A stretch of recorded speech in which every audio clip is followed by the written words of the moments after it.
പ്രിയപ്പെട്ട വിദ്യാർത്ഥികളെ നമസ്കാരം.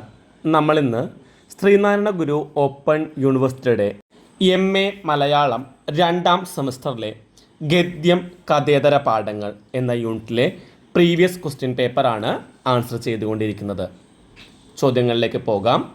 കുഞ്ചൻ നമ്പ്യാരുടെ തുള്ളൽ കൃതികൾ സാധാരണക്കാരിൽ എത്തിക്കുന്നതിൽ ST റെഡ്ഡിയാർ വഹിച്ച പങ്കെന്ത്? മലയാളത്തിലെ പുസ്തക പ്രസാധനത്തെ ജനകീയവൽക്കരിച്ച വ്യക്തിയായിരുന്നു ST റെഡ്ഡിയാർ. എഴുത്തച്ഛനും കുഞ്ചൻ നമ്പ്യാരും ഉൾപ്പെടെയുള്ളവരുടെ കൃതികൾ അച്ചടി രൂപത്തിൽ ഉത്സവപ്പറമ്പിലും അങ്ങാടിയിലും കുറഞ്ഞ വിലക്ക് വിറ്റുകൊണ്ട് ആ കൃതികളെ സാധാരണക്കാരുടെ കൈകളിലേക്ക് എത്തിച്ചു. 1886 കൊല്ലത്ത് വിദ്യാഭിവർദ്ധിനി പ്രസ് സ്ഥാപിച്ചു.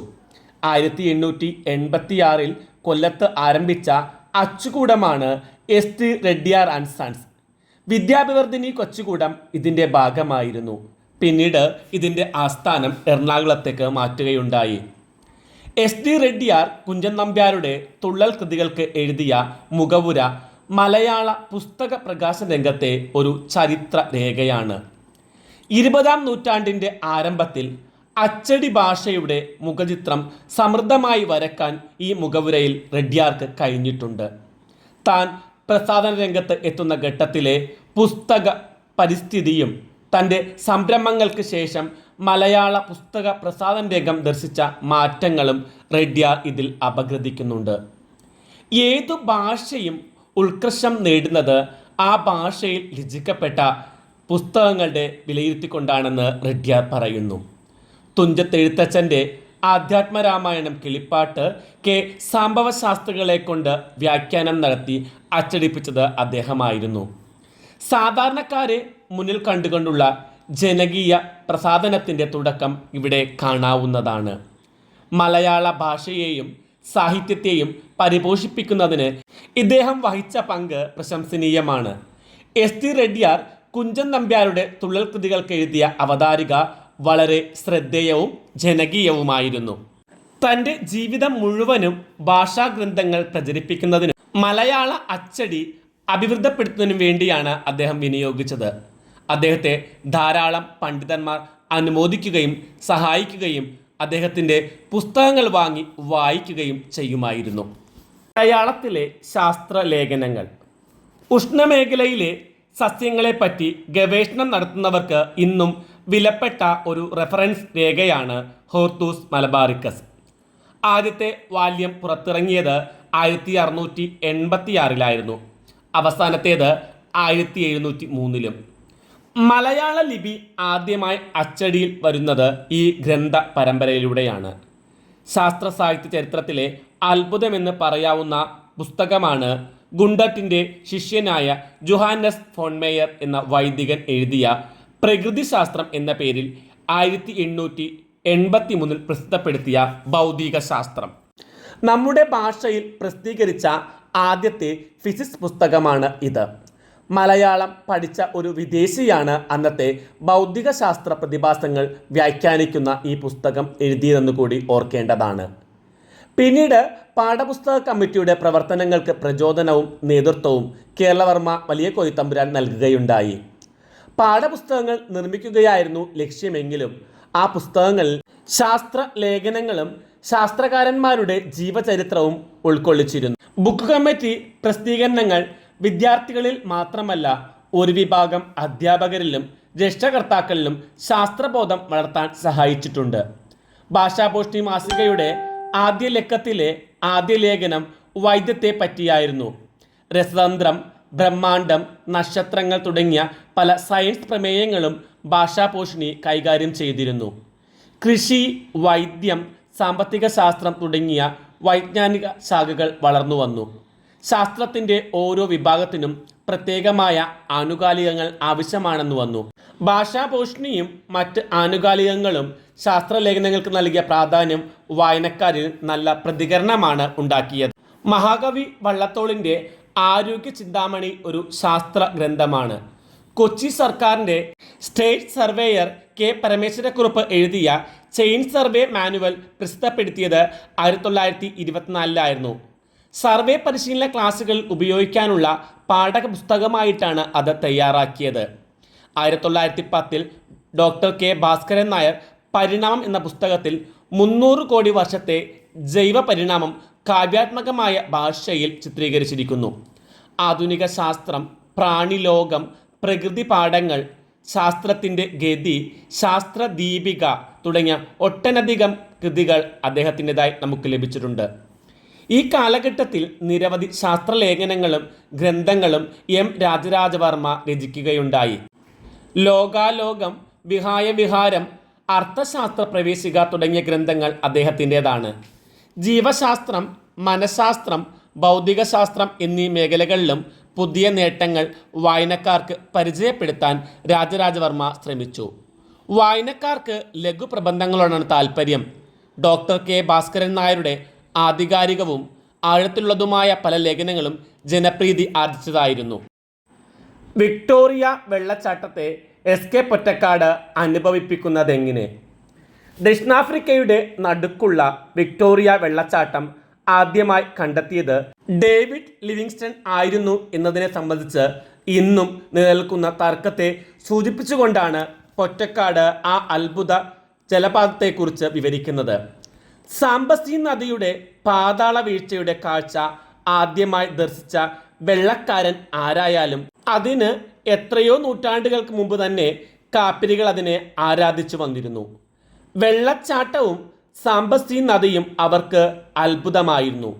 അടിമക്കൂട്ടങ്ങളെ വഹിച്ചുകൊണ്ട് പാഞ്ഞിരുന്ന നാടൻ തോണികൾ സാംബസി നദിയിലൂടെ നീങ്ങുന്നത് അവർ കാണാറുണ്ടെങ്കിലും നദിയുടെ ഗതിയെപ്പറ്റി അവർക്ക് ഒരറിവുണ്ടായിരുന്നില്ല. വിക്ടോറിയ വെള്ളച്ചാട്ടം ആദ്യമായി കണ്ടതിൻ്റെ ആഹ്ലാദം ഇപ്രകാരം എസ്.കെ. പങ്കുവയ്ക്കുന്നു. നിലാവിൽ പാൽക്കുടം മറിക്കുന്നത് പോലുള്ള ഒരു കാഴ്ചയാണതെന്ന് അദ്ദേഹം എഴുതുമ്പോൾ എസ്.കെയിലെ കവിഹൃദയം തെളിഞ്ഞു വരുന്നതായി അനുഭവപ്പെടുന്നു. ഏതൊരു വെള്ളച്ചാട്ടത്തിനും അഴകിൻ്റെയും ശക്തിയുടെയും ഗുണങ്ങൾ ഇഴുകിച്ചേർന്ന് നിൽക്കും. ശക്തിയേറിയ അഴകെന്നോ അഴകിയേറിയ ശക്തിയെന്നോ അതിനെ വിളിക്കാമെന്നും അദ്ദേഹം നിരീക്ഷിക്കുന്നുണ്ട്.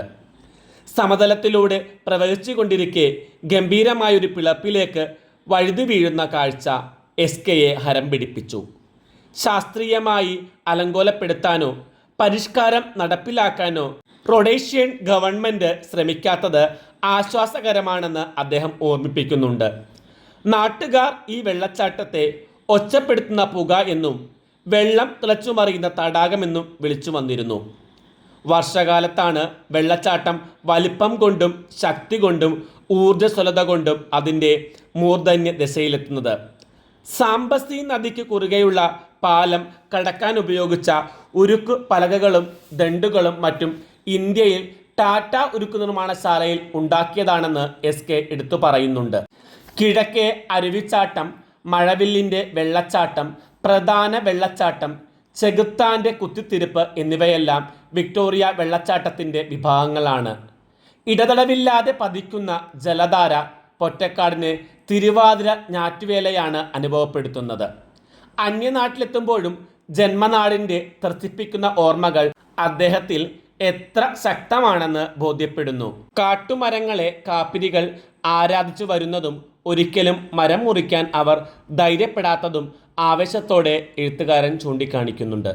ജലപാതയും വർണ്ണോജ്ജലമായ പരിസരവും കൂടിക്കലർന്ന അന്തരീക്ഷം സൃഷ്ടിക്കുന്ന അലൗകിക പ്രതീതി വാക്കുകൾക്ക് അതീതമാണ്. അനുഭവിച്ചറിയുക തന്നെ വേണമെന്ന് അദ്ദേഹം കൂട്ടിച്ചേർക്കുന്നു. വിക്ടോറിയ വെള്ളച്ചാട്ടം അത്ഭുത രസമല്ല, മറ്റെന്തോ രസമാണ് നമ്മിൽ സൃഷ്ടിക്കുന്നതെന്ന് എസ്.കെ. തുറന്നു പറയുന്നു. ആ കാഴ്ച കാണുമ്പോൾ ഏതോ സ്വർഗീയ സ്വപ്നത്തിലേക്കാണ് നാം ഉണരുകയാണ് ചെയ്യുന്നത്. ജലപാതം എന്നത് ഒരു ഉപാധി മാത്രമാണ്.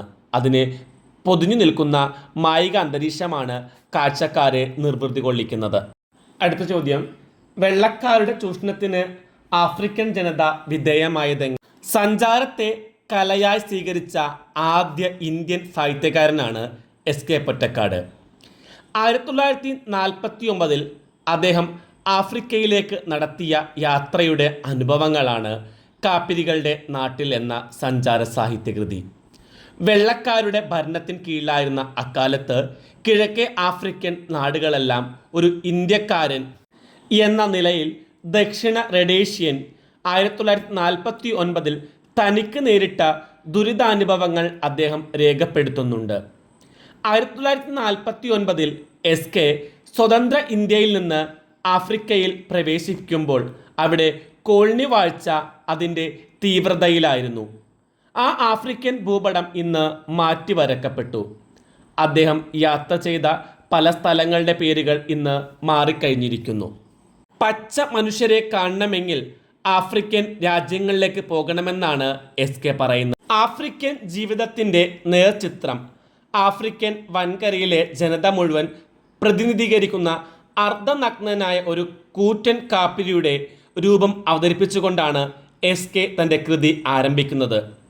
ആഫ്രിക്ക എന്ന ഇരുട്ടറയെ കണ്ടെത്താൻ ശ്രമിച്ച സാഹസികരായ നോർവേ നാവികരുടെ കപ്പൽ കടലിൽ പ്രത്യക്ഷപ്പെട്ടപ്പോഴും കാപ്പിരികൾക്ക് ഇതേ അനുഭവം തന്നെ ഉണ്ടായിട്ടുണ്ടെന്ന് അദ്ദേഹം കരുതിയിരുന്നു. 25,000 വർഷങ്ങൾക്കപ്പുറം കാപ്പിരി ജനതയെ വെള്ളക്കാർ തങ്ങളുടെ കൈക്കരുത്തുകൊണ്ട് അകറ്റി നിർത്തുന്ന കാഴ്ചയാണ് ചരിത്രം ബോധ്യപ്പെടുത്തുന്നത്. 20-ാം നൂറ്റാണ്ടിലും ആ ദയനീയ കാഴ്ച ആവർത്തിച്ചുകൊണ്ടിരിക്കുന്നു. വെളുത്തവൻ്റെ മർദ്ദനത്തോടൊപ്പം പ്രകൃതിയും അവർക്കെതിരെ നിലയുറപ്പിക്കുന്നു. ഭയം കൊണ്ട് മരവിച്ചു പോയ ഒരു വിചിത്ര ജീവിതമാണ് കാപ്പിരികളിൽ കാണുവാൻ കഴിയുന്നത്.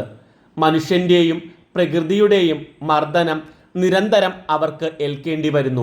സ്നേഹം, നന്ദി, വിശ്വാസം തുടങ്ങിയ മനോഭാവങ്ങൾ അവർക്ക് അന്യമാണ്. നാളെയെക്കുറിച്ചുള്ള ചിന്ത അവരെ അലോസരപ്പെടുത്തുന്നില്ല. ഏതു കടുങ്കൈ ചെയ്യാനും അവർക്ക് മടിയില്ല. ശരിയായ കാപ്പിരിയുടെ സ്വഭാവം എന്തെന്ന് മനസ്സിലാക്കുവാൻ എസ് കെ ഒരു അനുഭവം പങ്കുവെക്കുന്നുണ്ട്. മൊംബാസയിലെ ഒരു കാപ്പിരി തൻ്റെ 5 വയസ്സായ മകനെ ഉരലിലിട്ട് ചമ്മന്തിയാക്കി. വെള്ളം കൊണ്ടുവരാൻ പോയ അമ്മയോടൊപ്പം പോകുവാൻ അവൻ ശാഠ്യം പിടിച്ചു കരഞ്ഞപ്പോൾ കലി കയറിയ കാപ്പിരി അവനെ ഉരലിലിട്ട് അടുത്ത് കിടന്നിരുന്ന ഉലക്കയെടുത്ത് ഇടിച്ച് അവൻ്റെ കരച്ചിൽ എന്നേക്കുമായി മാറ്റി. കാപ്പിരിയുടെ സ്വഭാവം മനസ്സിലാക്കി തന്നെയാണ് വെള്ളക്കാരൻ അവരെ ഭരിക്കുന്നത്. വിശപ്പ് പറ്റിയ കാപ്പിരി നാട്ടിലെ ഏറ്റവും വലിയ വിപ്ലവകാരിയാണെന്ന് അദ്ദേഹം കണ്ടെത്തുന്നു. കളവും കുറ്റവും ചെയ്ത കാപ്പിരിയെ നിർദാക്ഷിണ്യം ഉപദ്രവിക്കുന്നതിന് വെള്ളക്കാരന് ഒരു മടിയുമില്ല. തൻ്റെ സ്വന്തം നാട്ടിൽ യാതൊരു സ്ഥാനവും കാപ്പിരിക്കില്ല. രാത്രി 8 മണിക്ക് ശേഷം കുടിലിൽ നിന്ന് പുറത്തിറങ്ങുന്നതും കാപ്പിരിക്ക് കുറ്റകരമാണ്. ഒരു വെള്ളക്കാരി പെണ്ണിനെ ബലാത്കാരം ചെയ്താൽ ഒരു കാപ്പിരിക്ക് വധശിക്ഷയാണ് വിധിക്കുന്നത്. എന്നാൽ ആഫ്രിക്കയിൽ ഇന്ന് കാണുന്ന ലക്ഷക്കണക്കിനുള്ള കളേഡ് ജാതികളിൽ ഓരോ വെള്ളക്കാരൻ്റെയും വ്യഭിചാരം മുഴച്ചു നിൽക്കുന്നത് ആരും ഗൗനിക്കാറില്ല എന്ന് പൊറ്റക്കാട് വിമർശിക്കുന്നുണ്ട്. ദക്ഷിണ റൊഡേഷ്യയിൽ വെള്ളക്കാരൻ്റെ എല്ലാ അഹങ്കാരങ്ങളും വർണ്ണഭേദത്തിൻ്റെ പേരിൽ പൊട്ടിത്തെറിക്കുന്ന നാടാണ് റൊഡേഷ്യ. കാപ്പിരികൾക്ക് വേണ്ടി പ്രത്യേക കമ്പാർട്ട്മെൻറ്റുകൾ തീവണ്ടിയിലുണ്ടായിരുന്നു. കാലിത്തൊഴുത്തിനേക്കാൾ മോശമായ അതിൽ കാറ്റും വെളിച്ചവും കടക്കാറില്ല. അതിൻ്റെ പിന്നിലുള്ള കമ്പാർട്ട്മെൻറ്റിലായിരുന്നു എസ് കെ യാത്ര ചെയ്യുന്നത്. വീർമുട്ടലിൽ നിന്ന് രക്ഷപ്പെടാൻ തങ്ങളുടെ കമ്പാർട്ട്മെൻറ്റിൽ നിന്ന് ഉറക്കെ പാടുന്ന കാപ്പിരികളുടെ ശബ്ദം കേൾക്കാമായിരുന്നുവെന്ന് അദ്ദേഹം രേഖപ്പെടുത്തുന്നു. ചെങ്ങറ ഭൂസമരത്തിൻ്റെ ചരിത്രം അപഗ്രഥിക്കുക. ഭൂവിനിയോഗം ചെങ്ങറയുടെ പാഠങ്ങൾ എന്ന ലേഖനം എഴുതിയ സണ്ണി എം കപ്പിക്കാട് ചെങ്ങറ ഭൂസമരത്തിന് ശക്തമായി പിന്തുണ നൽകിയ ഒരു സാമൂഹ്യ പ്രവർത്തകനാണ്. സമരം നടക്കുന്ന വേളയിൽ അദ്ദേഹം എഴുതിയ ലേഖനമാണിത്.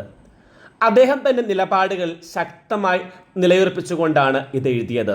ഒരു പ്രഭാഷണത്തിൻ്റെ രൂപത്തിലാണ് ലേഖനം വികസിക്കുന്നത്. സമരസമിതി നേതാവായ ലാഹ ഗോപാലൻ്റെ നിലപാടുകളിൽ നിന്നും ഒട്ടും വ്യത്യസ്തമല്ല ലേഖകൻ്റെ അഭിപ്രായങ്ങൾ എന്ന് ഒറ്റ വായനയിൽ തന്നെ നമുക്ക് ബോധ്യപ്പെടും. കേരള സംസ്ഥാനത്തിൻ്റെ രൂപീകരണവും തുടർന്ന് പല കാലങ്ങളായി നടപ്പിലാക്കാൻ ശ്രമിച്ച ഭൂപരിഷ്കരണ നിയമങ്ങളും പലപ്പോഴും അതിൻ്റെ പ്രായോഗികതയിലേക്ക് എത്തിച്ചേരുന്നതിന് മുമ്പ് തന്നെ പരാജയപ്പെട്ടതായി കാണാം. വിഭവങ്ങളുടെ പങ്കിടലും കൂടുതൽ തുല്യരായവരെ കണ്ടെത്തുന്നതിനായി തിരഞ്ഞെടുത്ത പലതരം മാനദണ്ഡങ്ങളും അധികാരത്തിൻ്റെ ചേരിതിരിവുകളും അരികുവൽക്കരിക്കപ്പെട്ട ജനതയെ ഭൂമി എന്ന അവരുടെ അവകാശത്തിൽ നിന്ന് അകറ്റി നിർത്തിയിരുന്നു എന്ന് പിൽക്കാല ചരിത്രം സാക്ഷ്യപ്പെടുത്തുന്നുണ്ട്. പത്തനംതിട്ട ജില്ലയിലെ ഒരു ചെറിയ ഗ്രാമമാണ് ചെങ്ങറ. ചെങ്ങറയുടെ 4 അതിർത്തികളിൽ 3 ഹാരിസൺ മലയാളം ലിമിറ്റഡ് എന്ന റബ്ബർ പ്ലാന്റേഷൻ കമ്പനിയാൽ ചുറ്റപ്പെട്ടിരിക്കുന്നു. ഇവിടെ നടന്ന ഏറ്റവും പ്രധാനപ്പെട്ട ഭൂസമരമാണ് ചെങ്ങറ സമരം.